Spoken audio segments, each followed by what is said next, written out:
Bond length and bond strength, ये topic हम cover करने जा रहे हैं आज। देखो, जितने ज्यादा इलेक्ट्रॉन शेयरिंग में होते हैं उतना ज्यादा अट्रैक्शन होता है, और जितना ज्यादा अट्रैक्शन होगा बिटवीन एटम्स उतना स्ट्रॉन्ग बॉन्ड होगा, और जितना स्ट्रॉन्ग बॉन्ड होगा उतने एटम्स क्लोजर होंगे, मीन्स उतनी बॉन्ड की लेंथ क्या होगी, कम होगी। तो आपके पास सिंगल कोवलेंट बॉन्ड है, डबल कोवलेंट बॉन्ड है, ट्रिपल कोवलेंट बॉन्ड है। तो आप यहाँ पर देख रहे हैं number of shared electron increase हो रहे हैं। इसका मीनिंग अट्रैक्शन बिटवीन एटम्स क्या हो रहा है, इंक्रीज हो रहा है। अगर अट्रैक्शन इंक्रीज होगा तो बॉन्ड की स्ट्रेंथ क्या होगी, इंक्रीज होगी। बॉन्ड स्ट्रेंथ इंक्रीज होने से बॉन्ड लेंथ क्या होती है, डिक्रीज होती है। तो सिंगल बॉन्ड के कंपैरिजन में डबल बॉन्ड की स्ट्रेंथ ज्यादा है, डबल के कंपैरिजन में ट्रिपल की स्ट्रेंथ ज्यादा है। अगर आपको तीनों बॉन्ड एक साथ ब्रेक करने पड़े तो इसकी जो बॉन्ड लेंथ होगी वो सबसे कम होगी, इसकी बॉन्ड लेंथ सबसे ज्यादा होगी।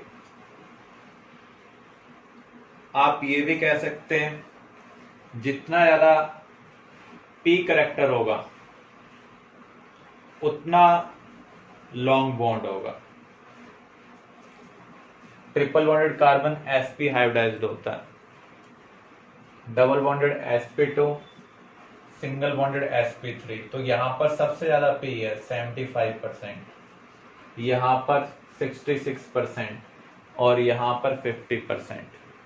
तो यहां पर p करेक्टर सबसे कम है, तो इसकी जो बॉन्ड स्ट्रेंथ होगी वो सबसे ज्यादा होगी, और जिसकी बॉन्ड स्ट्रेंथ सबसे ज्यादा होती है उसकी बॉन्ड लेंथ क्या होगी, सबसे कम होगी।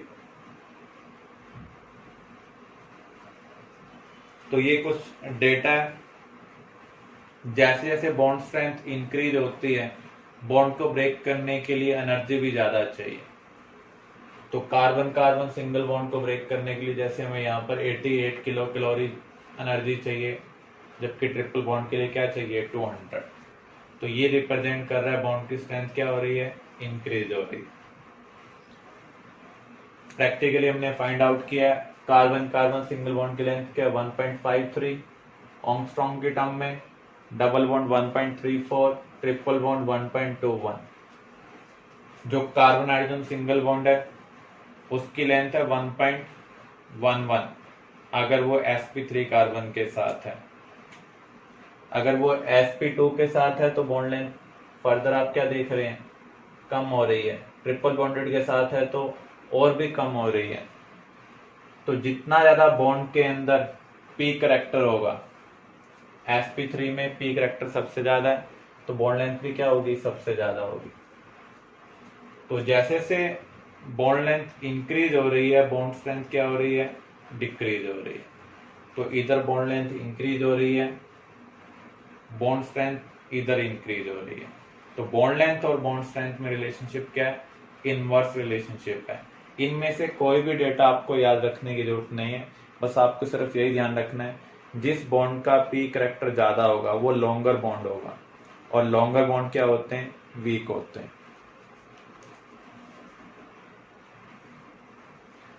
परसेंटेज एस करेक्टर या पी करेक्टर आप कैसे निकाल सकते हैं, दो ऑर्बिटल हैं उनमें से एक एस है तो 50%, तीन में से एक एस है तो 33%, फोर में से एक एस है तो 25%।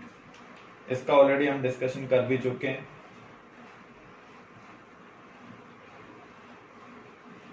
एस करेक्टर ज्यादा होने का मीनिंग क्या होगा, जो इलेक्ट्रॉन क्लाउड है वो न्यूक्लियस के क्लोजर ज्यादा होल्ड करेगा।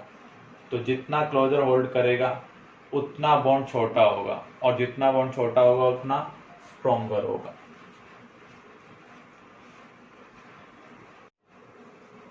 Covalent nature in ionic bond, metal non metal जब कंबाइन होते हैं तो इलेक्ट्रॉन का ट्रांसफर होता है, केटायन अनायन में कन्वर्जन होता है। तो केटायन नॉर्मली स्मॉलर साइज का होता है, अनायन नॉर्मली बिगर साइज का होता है। जिसका साइज स्मॉल होगा उसकी फील्ड स्ट्रॉन्ग होगी, जिसका साइज बिग होगा उसकी फील्ड क्या होगी, वीक होगी।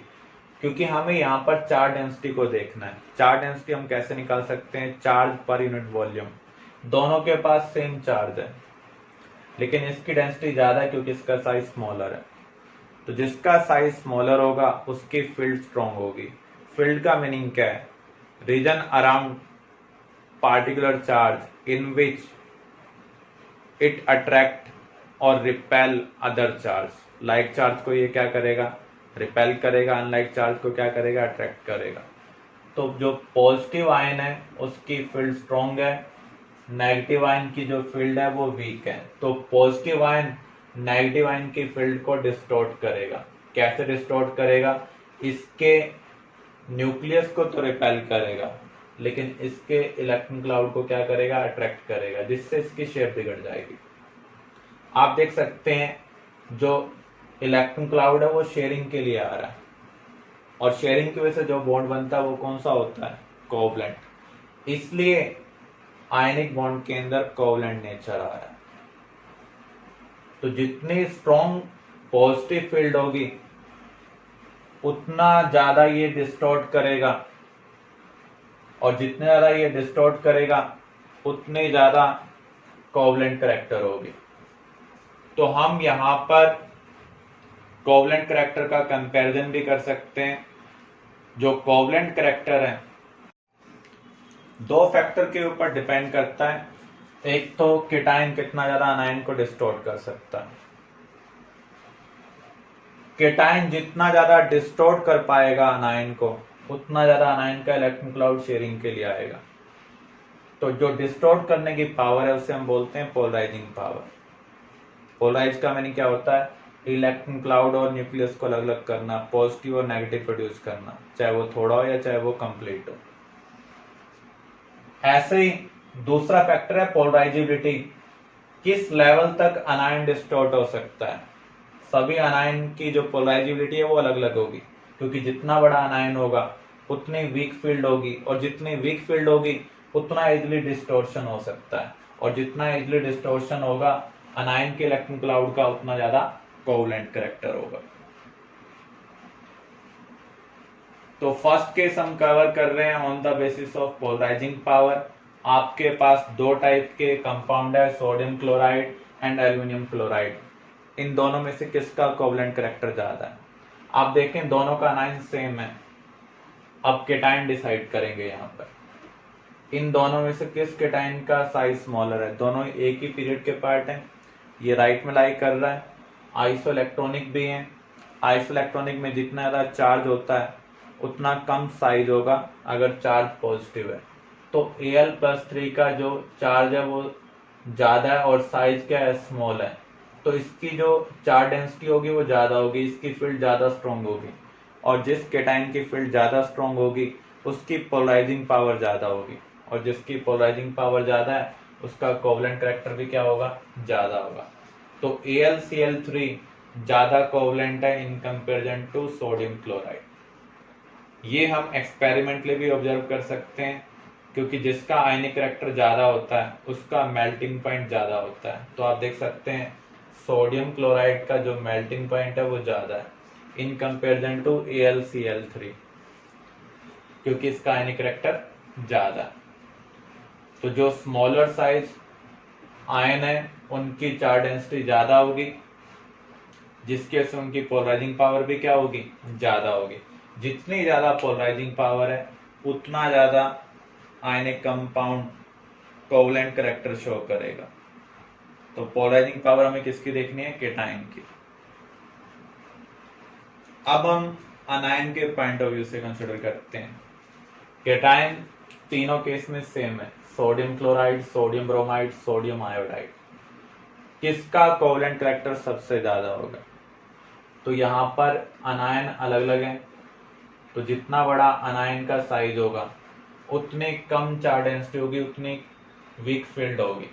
आप देख सकते हैं तीनों के पास 1 नेगेटिव है, और ये एक ही ग्रुप के मेंबर हैं। डाउन द ग्रुप साइज क्या होता है? इंक्रीज। तो जो I नेगेटिव है उसका साइज सबसे बड़ा है, तो इसकी फील्ड सबसे वीक होगी। तो इसकी जो पोलराइजिबिलिटी है वो सबसे ज्यादा होगी, क्योंकि केटाइन वीक फील्ड वाले को सबसे ज्यादा डिस्टॉर्ट करता है। अनायन जिस लेवल तक डिस्टॉर्ट हो सकता है उसे हम क्या बोलते हैं? पोलराइजिबिलिटी। तो इसकी पोलराइजेबिलिटी हाईएस्ट है। तो जितनी ज्यादा पोलराइजेबिलिटी होगी उतना ज्यादा इलेक्ट्रॉन क्लाउड डिस्टॉर्ट होगा, और जितना ज्यादा इलेक्ट्रॉन क्लाउड डिस्टॉर्ट होगा उतना ज्यादा कोवलेंट करैक्टर होगा। तो सबसे ज्यादा सोडियम आयोडाइड, उसके बाद सोडियम ब्रोमाइड, सबसे कम कोवलेंट करैक्टर है सोडियम क्लोराइड। क्यूप्रस क्लोराइड और सोडियम क्लोराइड में से किसका कोवलेंट करैक्टर ज्यादा होगा? अनायन यहां पर सेम है क्योंकि मैं क्लोराइड की बात कर रहा हूं। सोडियम और क्यूप्रस आयन में से अगर हम देखें, इसके इनर शेल में डी इलेक्ट्रॉन प्रेजेंट है। जिसके इनर शेल में डी इलेक्ट्रॉन होंगे उसका शील्डिंग इफेक्ट पुअर होगा, इफेक्टिव न्यूक्लियर चार्ज हाई होगा। जिसका न्यूक्लियर चार्ज ज्यादा होगा उसके डिस्टॉर्शन पावर ज्यादा होगी। देखो, आपको सोडियम और कॉपर आयन के साइज का कोई आइडिया नहीं है। जब भी आपके पास ऐसा केस आता है तो उस केस में आप देखें कॉन्फ़िगरेशन, जिसके इनर शेल में डीएफ इलेक्ट्रॉन होंगे उसका जो इफेक्टिव न्यूक्लियर चार्ज होगा वो ज्यादा होगा। जिसका इफेक्टिव न्यूक्लियर चार्ज ज्यादा होगा उसकी पोलराइजिंग पावर भी क्या होगी? ज्यादा होगी।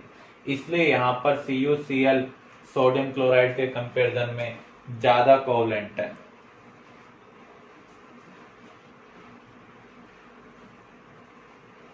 आयनिक करैक्टर का हमें ऑर्डर निकालना है। आपके पास सोडियम फ्लोराइड है, मैग्नीशियम फ्लोराइड, एल्युमिनियम फ्लोराइड। तो यहाँ पर अनायन सेम है। केटायन देखना है, sodium, magnesium, aluminium, Na positive, Mg2 positive, Al+3। ये तीनों आइसो इलेक्ट्रॉनिक है। आइसो इलेक्ट्रॉनिक में जितना ज्यादा पॉजिटिव चार्ज होगा उतना ज्यादा कोवलेंट करैक्टर होगा, क्योंकि पॉजिटिव चार्ज इंक्रीज होने से जो पोलराइजिंग पावर है वो इंक्रीज होती है। तो सबसे ज्यादा आयनिक करैक्टर किसमें होगा? सोडियम फ्लोराइड में, then magnesium fluoride, then aluminium fluoride. तो आपका आंसर क्या होगा? फर्स्ट।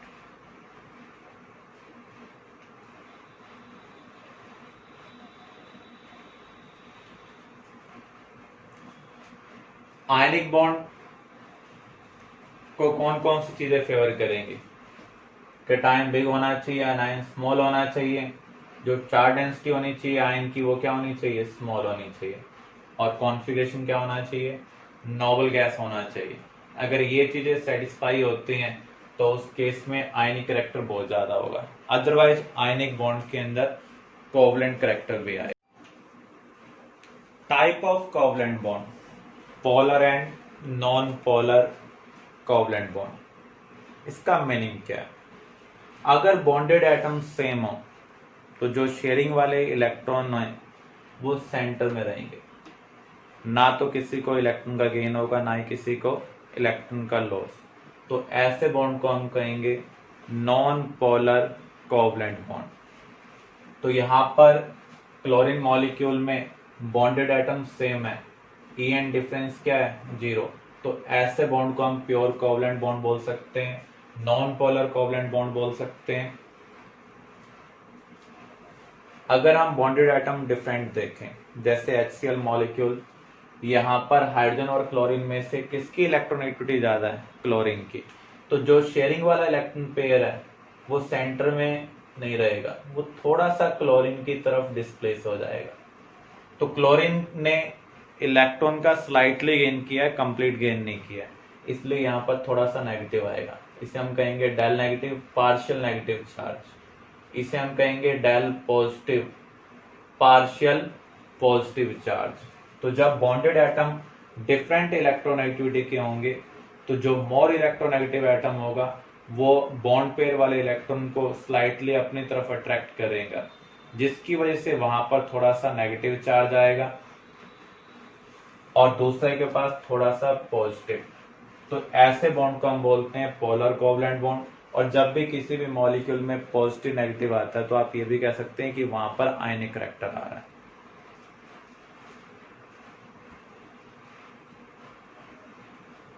अगर आप डिफरेंट टाइप के मॉलिक्यूल को कंसिडर करें, अगर चार्ज प्रोड्यूस होता है एटम्स के ऊपर तो उस केस में वहां पर जो बॉन्ड्स होंगे वो पोलर होंगे। तो यहाँ पर एटम्स के ऊपर चार्ज प्रोड्यूस हो रहा है, ये हमने इमेजिन किया है, कोई भी एटम हो सकते हैं। ई एन डिफरेंस अगर यहाँ पर जीरो नहीं है तो यहाँ पर पोलैरिटी प्रोड्यूस होगी। ऐसे बॉन्ड को हम क्या कहेंगे, पोलर कोवलेंट बॉन्ड्स। अगर इनके वेक्टर देखो, पॉजिटिव नेगेटिव का वेक्टर किस डायरेक्शन में बनेगा, इसके कॉरस्पॉन्डिंग एक वेक्टर बनेगा जिसे हम डाइपोल वेक्टर कहेंगे। इसकी डायरेक्शन हम पॉजिटिव से किस तरफ लेते हैं, नेगेटिव की तरफ। तो अगर इन डाइपोल वेक्टर का सम जीरो होता है तो उस केस में जो मॉलिक्यूल होगा वो नॉन पोलर होगा। लेकिन अगर रिजल्टेंट इनका जीरो नहीं है तो उस केस में जो मॉलिक्यूल होगा वो पोलर मॉलिक्यूल होगा। तो मॉलिक्यूल के अंदर पोलर बॉन्ड अगर प्रेजेंट है, फिर भी मॉलिक्यूल हो सकता है कि पोलर ना हो। तो यहां पर वेक्टर का सम जीरो नहीं है, इसलिए हम इस मॉलिक्यूल को क्या कह रहे हैं, पोलर मॉलिक्यूल कह रहे हैं। तो जहां पर पोलर कोवलेंट बॉन्ड है वो कोई जरूरी नहीं कि वो पोलर मॉलिक्यूल होगा। पोलैरिटी को हम कैलकुलेट करते हैं यूजिंग डाइपोल मोमेंट, और डाइपोल मोमेंट किसके ऊपर डिपेंड करेगा, कितना ज्यादा पॉजिटिव नेगेटिव चार्ज एटम के ऊपर आ रहा है और कितना डिस्टेंस पॉजिटिव और नेगेटिव पोल्स के बीच में प्रेजेंट है। जिन एटम्स के पास पार्शियल नेगेटिव है पार्शियल पॉजिटिव है उनके बीच में डिस्टेंस कितना है, इसके ऊपर भी डिपेंड करता है। आप यहां पर देखें मीथेन मॉलिक्यूल, कार्बन हाइड्रोजन में से हाइड्रोजन मोर इलेक्ट्रोनेगेटिव है, तो कार्बन के पास पार्शियल नेगेटिव है, हाइड्रोजन के पास पार्शियल पॉजिटिव है, क्योंकि यहाँ पर जो शेयरिंग वाले इलेक्ट्रॉन होंगे वो थोड़ा सा कार्बन की तरफ डिस्प्लेस होंगे। तो यहाँ पर जो वेक्टर बनेंगे डाइपोल वेक्टर जिसकी डायरेक्शन पॉजिटिव से नेगेटिव की तरफ है, उनका अगर हम रिजल्टेंट निकालेंगे तो वो क्या आ रहा है, जीरो। तो जिन पोलर बॉन्ड के डाइपोल वेक्टर का रिजल्टेंट जीरो हो जाता है, ऐसे मॉलिक्यूल को हम क्या कहेंगे, नॉन पोलर मॉलिक्यूल। तो ये मॉलिक्यूल नॉन पोलर है। आपने रेगुलर और इरेगुलर ज्योमेट्री के बारे में पढ़ा था। रेगुलर ज्योमेट्री वो ज्योमेट्री है जिसमें सभी डाइपोल वेक्टर का सम क्या हो, जीरो। तो हमने कंडीशन क्या स्टडी की थी, सेंट्रल एटम के पास कोई लोन पेयर नहीं होना चाहिए, सभी सराउंडिंग एटम क्या होने चाहिए, सेम होने चाहिए। तो यहाँ पर आप देख सकते हैं सेंट्रल एटम के पास कोई लोन पेयर नहीं है, सभी सराउंडिंग एटम्स क्या है, सेम। तो यहाँ पर जितने भी डाइपोल वेक्टर बनेंगे उनका रिजल्टेंट क्या होगा, जीरो। कुछ एक्सेप्शन केस भी थे जहां पर लोन पेयर भी थे लेकिन डाइपोल वेक्टर एक दूसरे को क्या करते हैं, कैंसिल आउट, वहां पर भी वो मॉलिक्यूल क्या होंगे, नॉन पोलर होंगे। अगर बॉन्डेड एटम डिफरेंट हो जाए तो उस केस में डाइपोल वेक्टर का जो रिजल्टेंट होगा वो जीरो नहीं होगा। ऐसे मॉलिक्यूल को हम क्या कहेंगे, पोलर। तो आपको एक चीज ध्यान रखनी है, जो नॉन पोलर मॉलिक्यूल है उसके अंदर पोलर बॉन्ड्स प्रेजेंट हो सकते हैं। जो डाइपोल वेक्टर है या पोलैरिटी है उसको हम डाइपोल मोमेंट के फॉर्म में कैलकुलेट करते हैं। इसको हम कैलकुलेट कैसे करेंगे, polarity of bonded atom into distance between bonded atom. जो डिस्टेंस होगा बिटवीन बॉन्डेड एटम वो बॉन्ड लेंथ है। तो यहाँ पर पोलैरिटी को हम Q से भी रिप्रेजेंट कर सकते हैं और E से भी रिप्रेजेंट कर सकते हैं। डाइपोल मोमेंट की यूनिट है डेबे, जिसको हम कैपिटल D से रिप्रेजेंट करते हैं। 1 डेबे किसके इक्वल होता है, 10⁻⁻18 इलेक्ट्रोस्टैटिक यूनिट सेंटीमीटर। तो यहाँ पर आपको ध्यान रखना है जो डाइपोल है वो एक वेक्टर क्वांटिटी है। इलेक्ट्रॉन वाले चार्ज जिसको हम क्या बोलते हैं, 1.6 इंटू 10⁻⁻19 कूलम। ESU की टर्म में वो कितना होगा, 4.8 इंटू 10⁻⁻10 ESU। जैसे चार्ज की यूनिट कूलम है वैसे भी ESU भी है। तो एक इलेक्ट्रॉन का चार्ज इतना है। 1 ऑंगस्ट्रॉम किसके इक्वल होता है, सेंटीमीटर की टर्म में 10⁻⁻8 सेंटीमीटर। तो जब हम न्यूमेरिकल सॉल्व करेंगे तो वहां पर जो पोलैरिटी होगी उसको हमें ESU की टर्म में लेना पड़ेगा। एक इलेक्ट्रॉनिक चार्ज इतने ESU के इक्विवेलेंट है। बॉन्ड लेंथ नॉर्मली ऑंगस्ट्रॉम में दी होती है तो उसको हमें सेंटीमीटर में कन्वर्ट करना होगा। तो जब हम ESU सेंटीमीटर में कन्वर्ट कर लेंगे गिवन इंफॉर्मेशन को और उसको इससे डिवाइड करेंगे तो वो किस में कन्वर्ट हो जाएगा, डेबे में कन्वर्ट हो जाएगा। अब हमें आइडेंटिफाई करना है गिवन डायटोमिक मॉलिक्यूल पोलर है या फिर नॉन पोलर। अगर डायपोल मोमेंट 0 होगा तो वो नॉन पोलर है, अगर dipole moment not equal to 0 है तो वो क्या है, पोलर है। यहाँ पर बॉन्डेड एटम सेम है तो पोलैरिटी नहीं होगी, अगर पोलैरिटी नहीं होगी तो डायपोल मोमेंट क्या होगा, 0। यहाँ पर भी बॉन्डेड एटम सेम है तो पोलैरिटी नहीं है तो डायपोल मोमेंट क्या है, 0।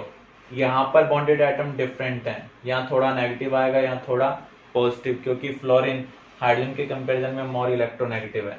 तो यहाँ पर डायपोल वेक्टर बनेगा और इसको अपोज करने वाला कोई नहीं है तो इसका रिजल्टेंट 0 नहीं होगा, और जिसका रिजल्टेंट 0 नहीं होगा वो पोलर होगा। अगर हम पॉलीएटॉमिक मॉलिक्यूल को कंसिडर करें, जैसे कार्बन डाइऑक्साइड मॉलिक्यूल है, इसकी ज्योमेट्री लीनियर है, शेप लीनियर है। कार्बन ऑक्सीजन में मोर इलेक्ट्रोनेगेटिव कौन है, ऑक्सीजन, तो डायपोल वेक्टर की डायरेक्शन किधर बन रही है, ऑक्सीजन की तरफ, मोर इलेक्ट्रोनेगेटिव की तरफ। ऐसे ही इस केस में भी आप देख सकते हैं दो डायपोल वेक्टर इक्वल मैग्नीट्यूड के हैं जो एक दूसरे को अपोज कर रहे हैं, तो इनका रिजल्टेंट क्या आएगा, 0। तो CO2 नॉन पोलर है क्योंकि इसका डायपोल मोमेंट क्या आ रहा है, 0। BF3 बोरॉन फ्लोरीन में मोर इलेक्ट्रोनेगेटिव फ्लोरीन है तो यहाँ पर डायपोल वेक्टर की डायरेक्शन फ्लोरीन की तरफ बन रही है। ऐसे इधर, ऐसे इधर। अगर आप इनका रिजल्टेंट निकालेंगे, मान लो आप इन दोनों को सोल्व करते हैं using resultant formula A² + B² + 2AB cos theta, उसका रूट आप लेंगे तो यहाँ पर एंगल 120 है। तो इन दोनों का जो रिजल्टेंट आएगा वो ये आएगा जिसका मैग्नीट्यूड इसके इक्वल होगा। आप ये भी कह सकते हैं जिसकी ज्योमेट्री रेगुलर होगी, मीन्स सेंट्रल एटम के पास कोई लोन पेयर ना हो और सभी सराउंडिंग एटम सेम हो, तो उस केस में उनके डायपोल वेक्टर एक दूसरे को कैंसिल आउट कर देंगे। आप मैथमेटिकली सॉल्व कर सकते हैं, इन दोनों का रिजल्टेंट निकालें, वो इसके मैग्नीट्यूड के इक्वल होगा लेकिन अपोजिट होगा, तो इनका जो रिजल्टेंट आएगा वो क्या आएगा, 0। तो जिसका भी डायपोल मोमेंट का रिजल्टेंट 0 होगा वो क्या होगा, नॉन पोलर। CCl4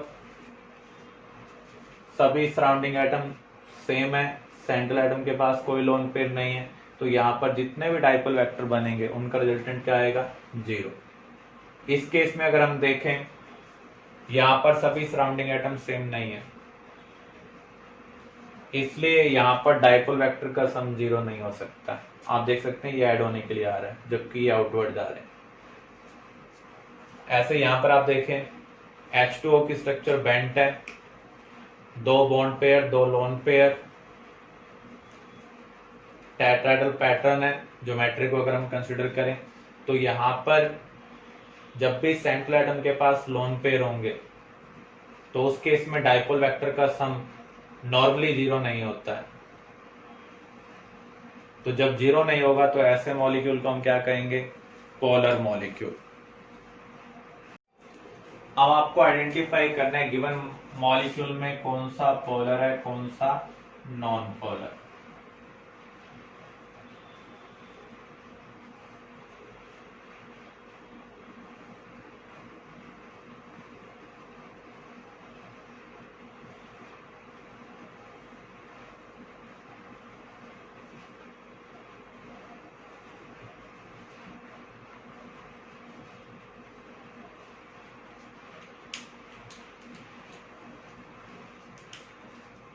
अगर आप इसकी स्ट्रक्चर को एक्सपेंड करें, ऑक्सीजन के पास 2 लोन पेयर हैं तो इसकी जो शेप होगी वो बेंट होगी।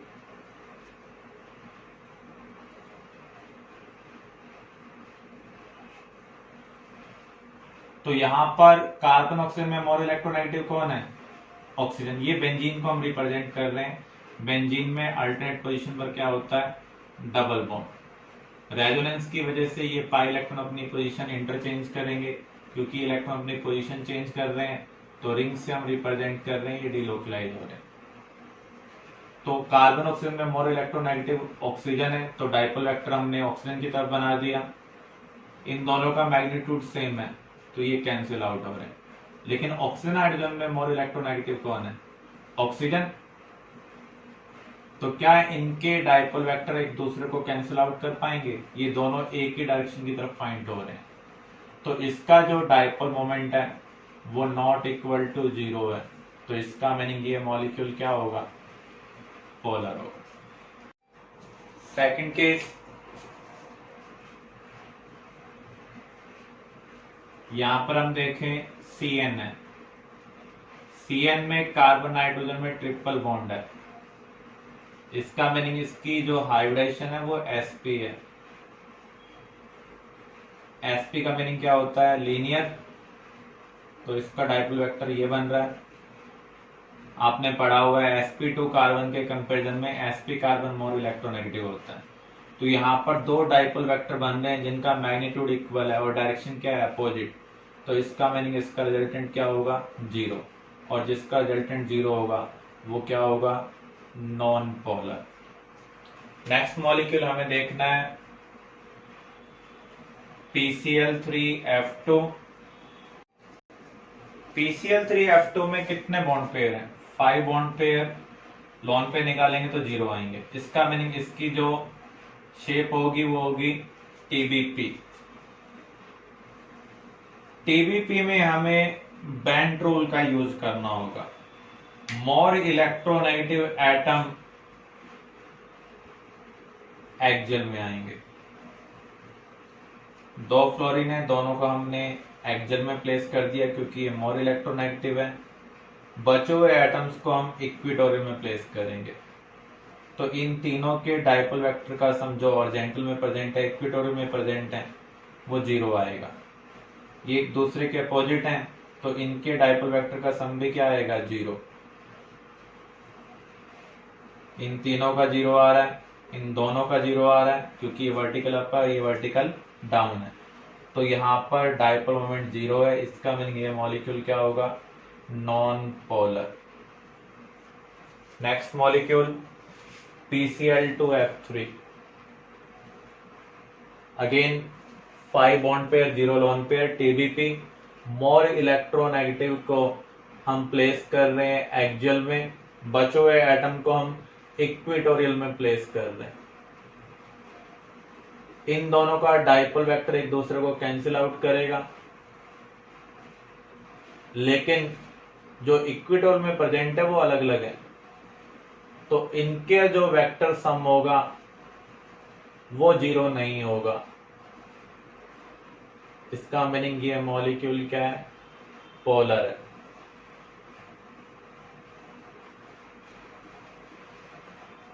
इसको देखें, ये पोलर होगा या नॉन पोलर? सल्फर भी ऑक्सीजन फैमिली से बिलोंग करता है, तो सल्फर के पास भी 2 लोन पेयर होंगे। इसका मीनिंग इसका पैटर्न भी क्या होगा? बेंट होगा।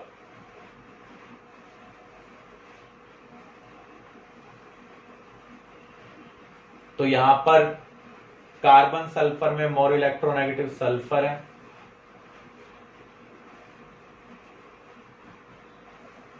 हाइड्रोजन सल्फर में सल्फर। ये दोनों डाइपोल वेक्टर एक दूसरे को कैंसिल आउट कर रहे हैं, लेकिन ये दोनों डाइपोल वेक्टर ऐड होने के लिए जा रहे हैं। तो इसका मीनिंग इसका जो रिजल्टेंट है वो नॉट इक्वल टू 0 है। तो ये मॉलिक्यूल क्या होगा? पोलर होगा। क्लियर?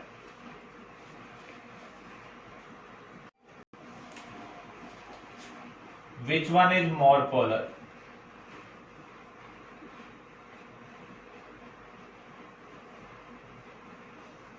NH3 और NF3। 3 bond pair, 1 lone pair. यहां पर भी 3 बॉन्ड पेयर, 1 लोन पेयर है।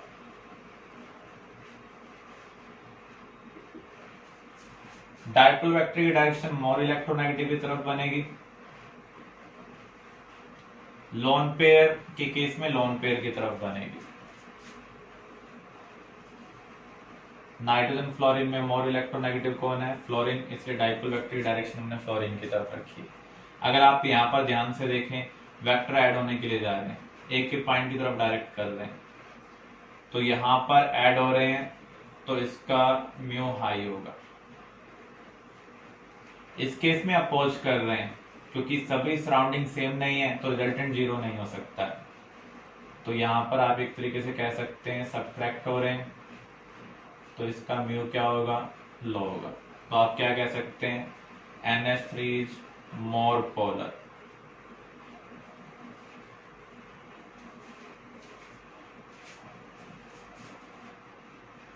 Arrange the following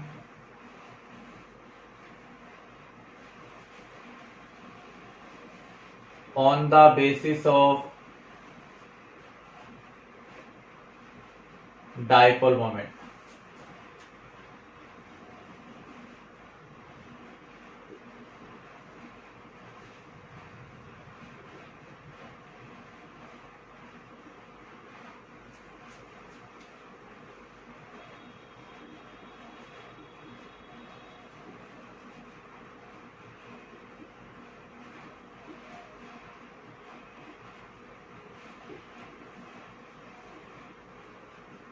A part को हम सॉल्व करते हैं। सभी सराउंडिंग एटम सेम है और यहाँ पर कोई भी लोन पेयर नहीं है, तो ये रेगुलर ज्योमेट्री है। रेगुलर ज्योमेट्री में जो डाइपोल मोमेंट होगा वो क्या होगा? जीरो। अब इस केस में देखें हम, ज्योमेट्री रेगुलर नहीं है,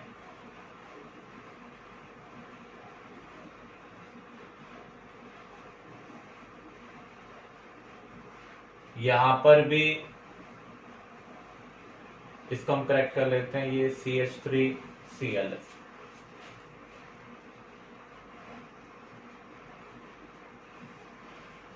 तो यहां पर हमें डाइपोल मोमेंट का ऑर्डर निकालना है। आप एक एटम के अलोंग रिजल्टेंट निकालने की कोशिश करें।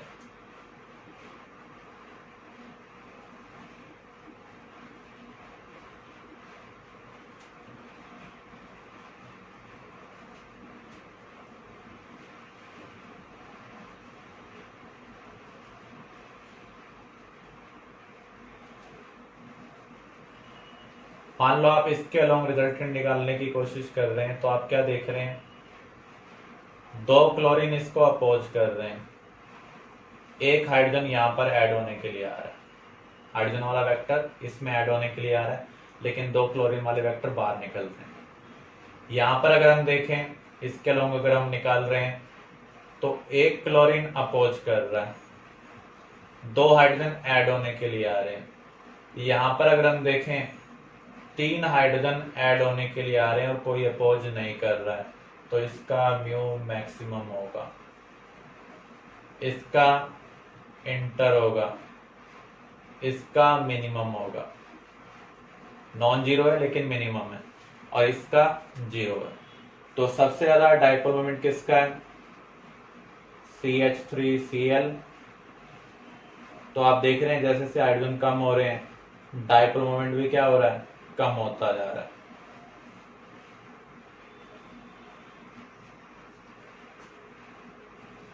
बी के केस में हम डाइपोल मोमेंट कैसे निकालेंगे?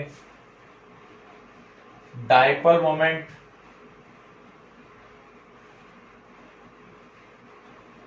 डायरेक्टली प्रोपोर्शनल टू पोलैरिटी है। जितना ज्यादा EN डिफरेंस होगा उतना ज्यादा डाइपोल मोमेंट होगा। तो यहां पर CH3F का CH3Cl से ज्यादा होना चाहिए, CH3Cl का CH3Br से ज्यादा होना चाहिए, CH3Br का CH3I से ज्यादा होना चाहिए। क्योंकि जैसे जैसे EN डिफरेंस कम हो रहा है, डाइपोल मोमेंट भी क्या होगा? कम होगा। लेकिन यहाँ पर एक एक्सेप्शन है, CH3Cl का CH3F से ज्यादा है। नॉर्मली हम पोलैरिटी को कंसिडर करते हैं, म्यू दो चीजों के ऊपर डिपेंड करता है, Q इंटू डी, यानी चार्ज और डिस्टेंस। तो यहां पर डी वाला फैक्टर डोमिनेंट है। तो ये केस आपको याद रखना पड़ेगा, एग्जाम में बहुत बार इसके ऊपर क्वेश्चन आ चुका है। जब भी हम हैलोजन डेरिवेटिव की बात करें तो उस केस में हम फ्लोरो वाले का ज्यादा एक्सपेक्ट करते हैं, लेकिन एक्चुअल में क्लोरो वाले का फ्लोरो से क्या है, ज्यादा है। रिमेनिंग ऑर्डर क्या रहेगा, सेम रहेगा। जैसे आयनिक बॉन्ड में कोवलेंट करैक्टर आता है, वैसे ही कोवलेंट बॉन्ड में जब ईएन डिफरेंस इंक्रीज होता है तो आयनिक करैक्टर आता है। किसी भी कोवलेंट बॉन्ड के अंदर कितने परसेंट आयनिक करैक्टर है, ये हम कैसे कैलकुलेट कर सकते हैं। Observe dipole moment upon theoretical dipole moment. Theoretical dipole moment का मीनिंग क्या है, इलेक्ट्रॉन कंप्लीटली ट्रांसफर हो जाए अकॉर्डिंग टू वैलेंसी। मान लो हम HCl की बात कर रहे हैं तो वो H पॉजिटिव Cl नेगेटिव में कन्वर्ट हो जाए, तो इसका मीनिंग वहां पर पोलैरिटी परफेक्टली क्या हो, 1 हो। डिस्टेंस क्या होगा, bond length of HCl bond. तो इसका यूज कर जो हम डाइपोल मोमेंट कैलकुलेट करेंगे वो होगी थियोरेटिकल डाइपोल मोमेंट, जिसके अंदर 100% आयनिक करैक्टर है। जो प्रैक्टिकली हमें डाइपोल मोमेंट मिल रही है उसके अंदर पार्शियल पॉजिटिव पार्शियल नेगेटिव होगा, थोड़ा सा आयनिक करैक्टर होगा। तो 100% के कंपैरिजन में कितने परसेंट आयनिक करैक्टर है, उसको हम इस रिलेशनशिप का यूज करके निकाल दें। एक न्यूमेरिकल के थ्रू हम इसको अंडरस्टैंड करते हैं।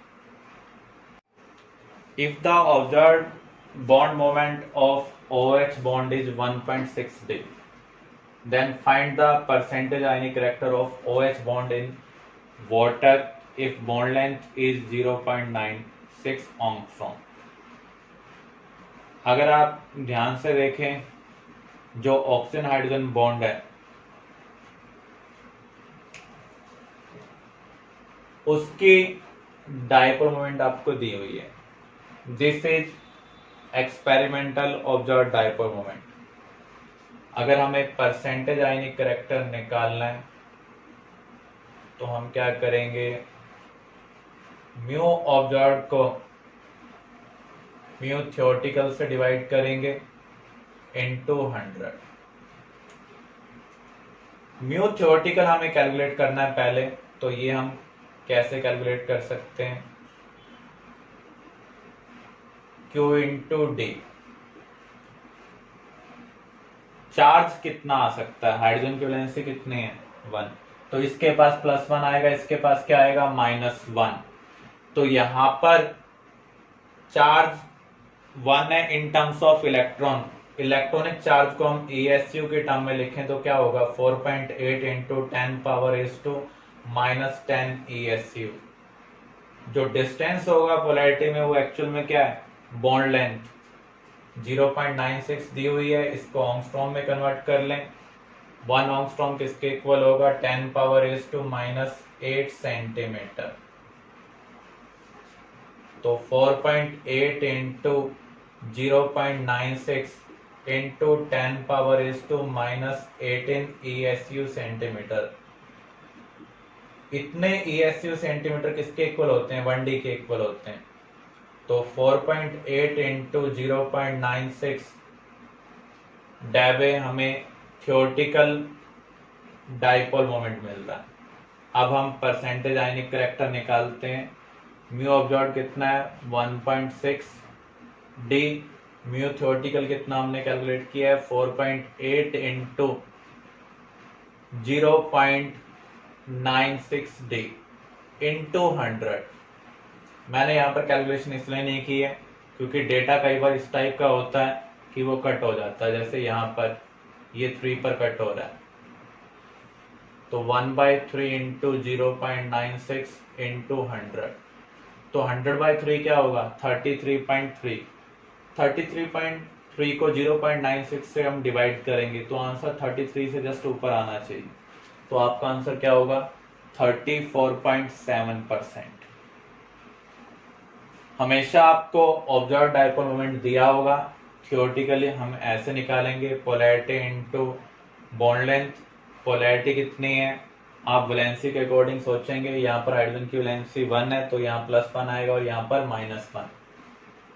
वन इलेक्ट्रॉनिक चार्ज को ESU की टर्म में हम क्या लिखेंगे 4.8 इंटू 10⁻⁻10 ESU। बॉन्ड लेंथ आपको एंगस्ट्रॉम में दी हुई है, इसको मैंने सेंटीमीटर में कन्वर्ट कर लिया क्योंकि हमें डेविक रिलेशन ESU सेंटीमीटर के साथ पता है। तो 10⁻⁻18 ESU सेंटीमीटर 1 डेविक इक्वल है। तो आपको थियोरेटिकल डाइपोल मोमेंट मिल रही है। तो परसेंटेज आयनिक करैक्टर क्या होगा, observe dipole moment divided by theoretical dipole moment into 100। इसको सोल्व कर रहे हैं तो आपको क्या मिल रहा है 34.7%।